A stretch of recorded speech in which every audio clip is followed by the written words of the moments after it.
empezaría por decirte algo, ¿no? Porque Sí. tú dijiste en una de tus entrevistas que haces cine porque te gusta conversar, Sí. o algo por el estilo. Sí. Y me llamó poderosamente la atención eso, ¿no? ¿Qué Sí. significa para ti ese conversar a través del cine? Bueno, esto que me está pasando ahora. Y también que para hacer cine te tenés que encontrar con mucha gente, charlar, Ajá. aunque sea que le vayas a pedir la casa para una filmación, Ajá. para lo que sea, siempre o sea, terminas en el con... momento de la práctica, digamos, en el momento de la producción. Todo el hacer de cine te obliga a una infinidad de conversaciones que a mí me encanta y en eso me puedo demorar mucho tiempo, no me preocupa porque me encanta. Pero después también, el cine se prolonga las conversaciones que genere o no genere. Naturalmente. Y eso para mí es muy importante. Claro. Fíjate que ahora que llegábamos acá y no sé, ya habían dos chavos que sabían que te íbamos a entrevistar, que Levadura te iba a entrevistar, me dicen entonces, con el rostro arrobado, se ve que es un gran admirador, me dice, pregúntale qué pasa con la música y la poesía en su vida. Dice, ¿lee poesía? ¿Escucha música mientras trabaja creativamente? No, a veces cuando estoy escribiendo no puedo escuchar música, porque ya bastante es todo lo que hay que pensar materialmente con el sonido. Y entonces me distancia con lo que estoy haciendo. Y me encanta escuchar música y escucho cualquier clase de música. Claro, pero no en ocasión del trabajo. No. Naturalmente. Y la poesía me parece que es la salvación del mundo, pero no escribo poesía, pero pienso que es donde el lenguaje llega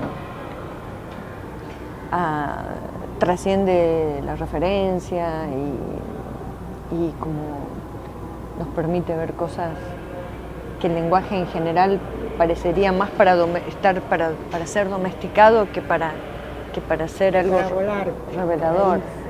Claro, o una epifanía, y me parece que la poesía siempre está en esa zona, siempre, la poesía que a uno la poesía que uno dice, la buena poesía, que para cada quien será la que sea. Y así que sí, me gusta. Hay algo que me llamó la atención por simpatías comunes. Tenías un proyecto del Eternauta. Sí. Sí, y la macana fue que no me puse de acuerdo con los productores, creo que una desconfianza mutua, y había hecho muchos cambios del Eternauta que vos conocés seguramente. Había en la versión que yo escribí, por ejemplo, yo no quería que el ejército sea que organice la resistencia civil. Naturalmente, que claro. Te está diciendo otra cosa para nosotros. Exacto. No es el mismo tiempo. No es. Dios te... Entonces, yo lo que hice fue que la reorganización de los sobrevivientes estaba en manos de los sobrevivientes.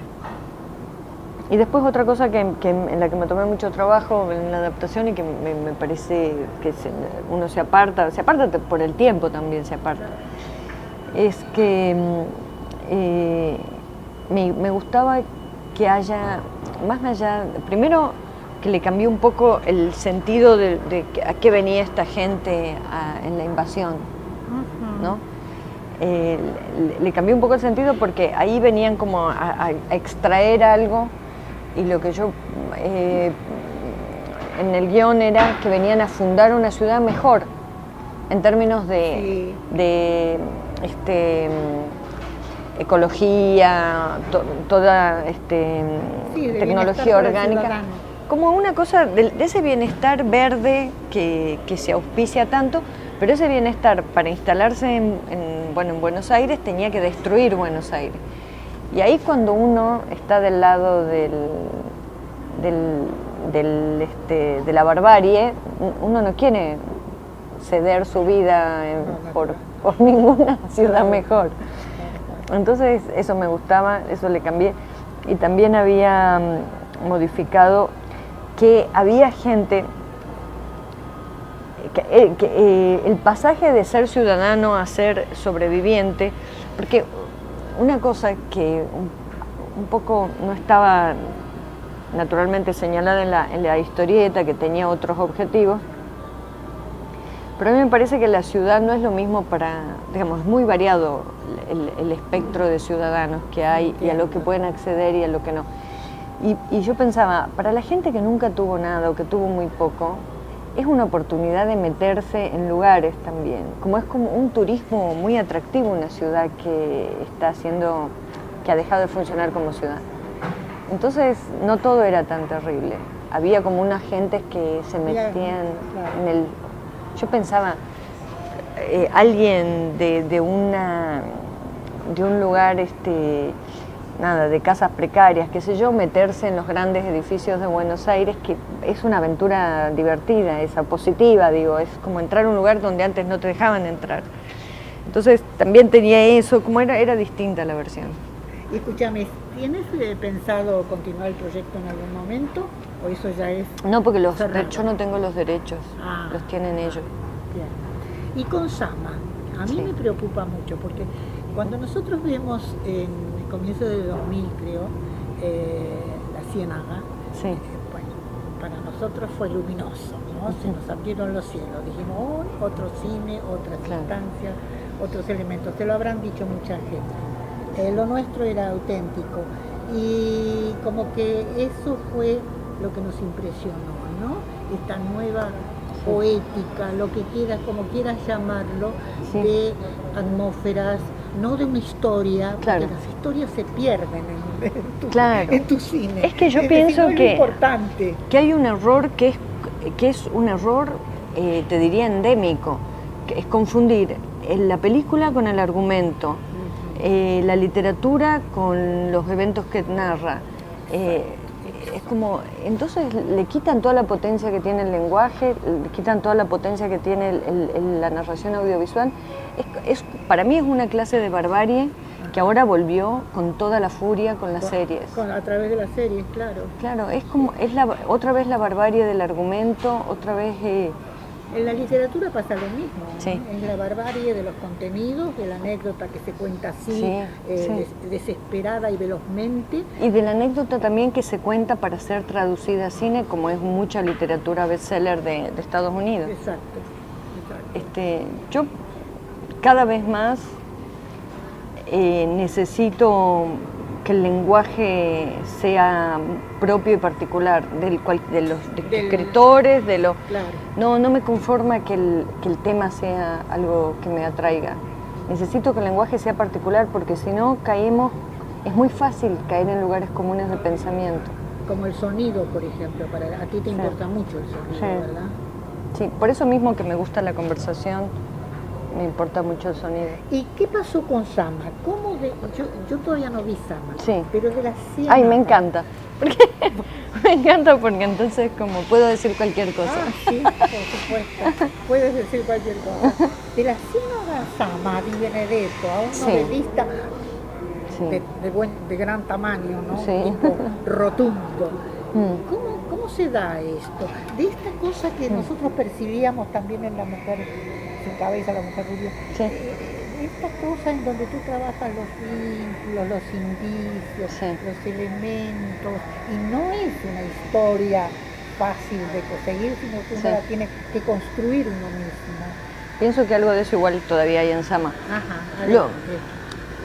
Lo que pasó, mira, yo como cualquiera que ha pasado o estado cerca, yo no estudié cine, pero he estado cerca de gente que estudió cine y conozco perfectamente esas frases que hay en torno de que como el peligro de pasar una novela al cine, el peligro de... El único que lo logró fue Visconti. Claro.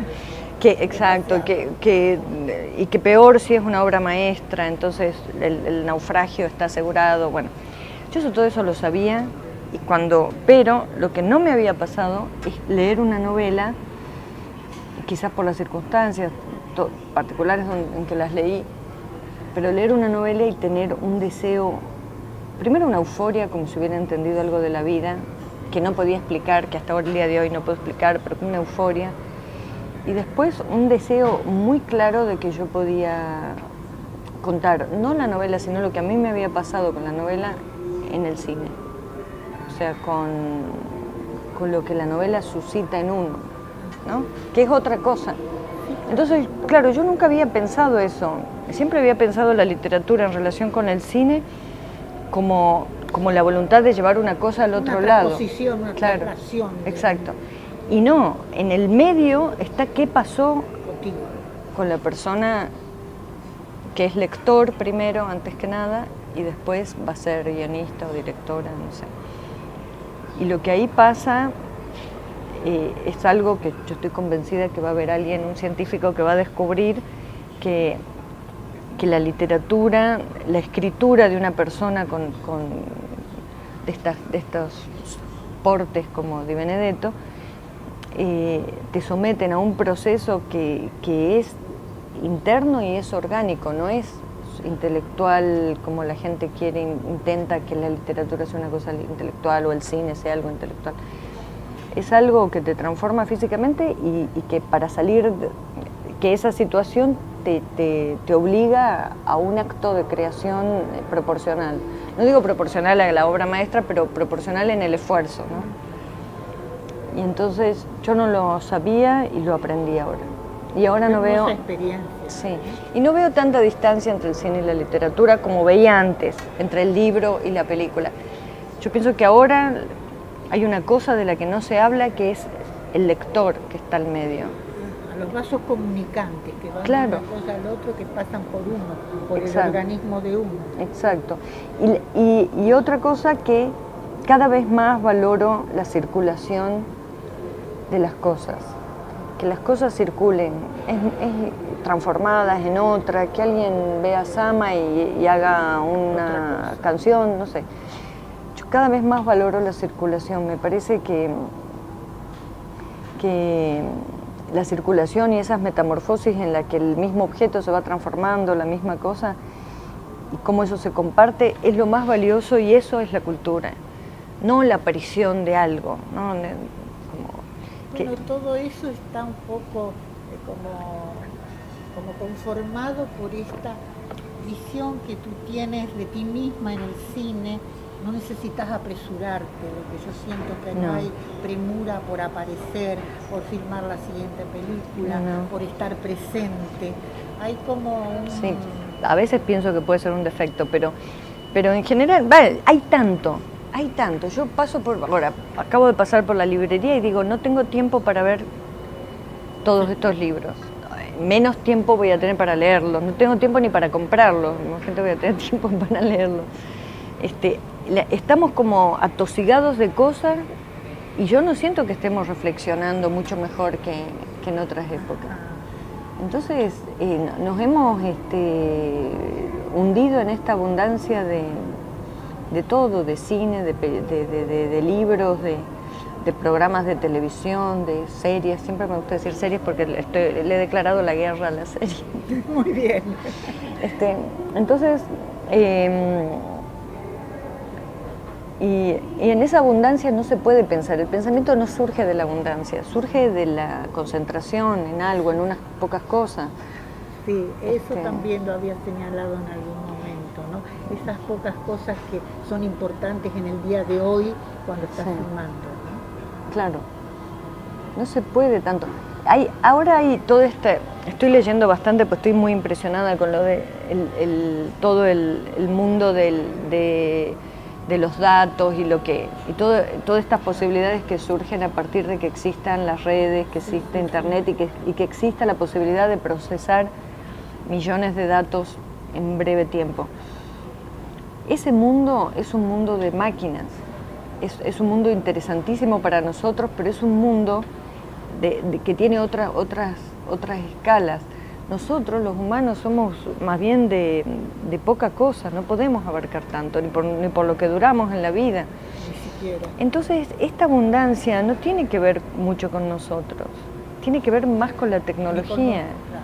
Y con la ecotecnología y con la industria y no con la experiencia nuestra. digamos, no estoy negando la importancia y lo radical que es la reconversión de la cultura a partir de que se puedan evaluar y abordar y pensar sobre tantos datos, pero me parece que hay una dimensión humana que está medio despreciada y sobre la que tarde o temprano vamos a tener que volver, porque es lo que somos, una cosa bastante finita. Dime cómo trabajas con los actores. Yo soy maestra de teatro. A ver, cuéntame. Cada actor es una persona con la que hay que conversar y ver cuál es su sistema, porque cada actor, los profesionales, ¿no?, tienen su sistema, su manera de hacer las cosas, y yo no sé nada de eso y un poco me encanta enterarme cómo hacen sus cosas, pero no puedo imponer nada porque no sé, porque yo no soy... Entonces lo único que tengo para trabajar con los actores es conversar, y tengo memoria auditiva de lo que quiero, de los diálogos, de cómo para mí suenan las cosas. Esas son las dos herramientas que yo tengo, porque no sé nada. ¿Ensayas con ellos? Poco, para no aburrirnos, para que no vuelva... Es distinto el cine, el cine no es como el teatro. Yo, si hiciera teatro, ensayaría, pero en el cine es medio... Ensayamos algunas cosas de manera desprolija, no sistemática, más bien los vínculos que las escenas. ¿Y cuándo sientes que ya lo tenés que tomar? Que ya la cámara tiene que estar ahí. En un momento me gusta cómo suena. Sí, eso, me gusta cómo suena, o de golpe algo de movimiento interno del cuadro. ¿Y cómo hiciste con Graciela Borges? Graciela Borges sabe muchísimo de cine. Mirá vos. Y ella nos dio una gran lección en la Ciénaga. Nos dijo, se enojó un día porque habían unos que estaban riéndose, unos actores jóvenes. Y ella dijo, cuando suena la cámara, bueno, en esa época, ya estoy hablando como si tuviera 100 años, cuando las cámaras mecánicas hacen más ruido que estas, ¿no? Y decía, dijo Graciela, cuando empieza ese sonido de la cámara, todo nuestro trabajo se puede ir por ese agujero, se puede perder. Y esa idea de que todo lo que cada uno había hecho para conformar esa escena se podía perder, para mí fue buenísima. Fue buenísima. Y también, esto no es de Graciela, pero es lo que me pasa a mí con las escenas. Hay algo muy curioso que es que uno va al set, ¿no? Lo elegiste al lugar, vos elegiste el lugar, sacaste miles de fotos, conoces perfectamente el lugar, sabés cómo suena, ya hablaste con el sonidista, sabés qué vas a hacer ahí, sabés quiénes son los actores, qué van a hacer, qué van a decir, cómo van a hacer los movimientos. Uno previó todo eso de una manera muy artificial, nada improvisado, todo muy pensado. Pero cuando todo eso está junto, uno está esperando algo que no sabe. Y eso me encanta del cine. Estás esperando que pase una cosa que no sabes qué es algo que querés encontrar, pero no está ahí. A veces aparece, a veces no. Son como cosas de segundo. Pero esa sensación de que pusiste todo es conocido, pero estás esperando una cosa que desconoces, es lo que me hace, es muy, muy, muy... Tenemos que terminar, ya estamos terminando. Me gustaría ¿qué quieres decir? ¿Qué quieres decirnos? ¿Qué piensas sobre cine? No, una sola cosa que me preocupa cuando viajo por Latinoamérica es que yo creo que la lengua es una cosa viva y con permanente transformación, y eso no me cabe ninguna duda, y detesto los conservadurismos de cualquier tipo. Pero me aflige un poco que sea el lenguaje del gran imperio el que se ponga, el que se imponga con un montón de cosas, y que esa gente desprecie la creatividad que hay en los barrios donde no tienen acceso a todos los privilegios que tienen ellos. que se desprecie ese uso, esas formas en que se usa el lenguaje. Latinoamericana. No solo latinoamericana, sino a veces de barrio. Como que no haya un gusto por lo particular y estemos tan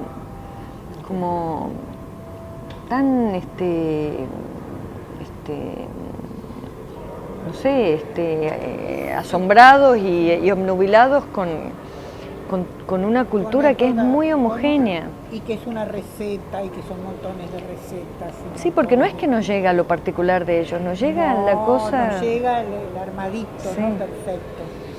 Y después que los mexicanos no estén tan contentos de ganar un Oscar con una película hablada en inglés, porque es una pena eso. O los chilenos.